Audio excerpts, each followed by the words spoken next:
2 beses sumasakay sa LRT2 kada linggo si Jason. Ang kanyang pamasahe gamit ang beep card mula sa Cubao hanggang Antipolo, 23 pesos.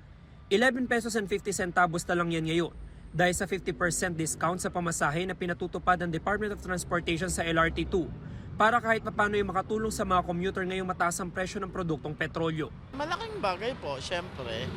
Dahil unang-una, nakakatipid kami sa pamasahe, especially as na commuter. So, malaking bagay sa amin yung tipid na yun. Saan nyo naisip na ilaan sana sir yung matitipid nyo? Siguro sir, sa pamasahe din. Kasi syempre, nag-LRT, tapos bus pati.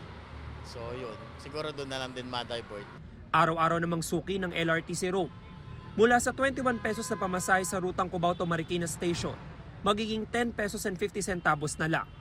For me, it's a good thing po since nagtaas na po talaga yung presyo ng gas. Yung matitipid mo, saan mo ilalaan yun?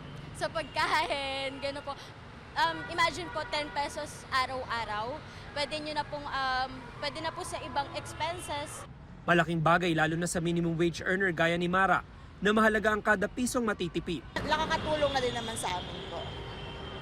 Sa pagbawas din ng pamasahe. Saan nyo po ilalaan yung matitipid nyo? Siyempre po, mga anak din po kasi ako kaya nagtitipid-tipid na din po. Nakapaskil na ang discounted fare matrix sa bawat estasyon. Sa single journey ticket, 8 pesos hanggang 18 pesos depende sa destinasyon. Habang sa stored value card o beep card ay mula 6 pesos and 50 centavos hanggang 16 pesos and 50 centavos. Wala silang kailangang ipakita. Pero yung nalilinawin ko, yung naka 50% na ngayon, like yung mga estudyante, senior citizen, PWDs, 50% na sila, so wala nang further discount yon.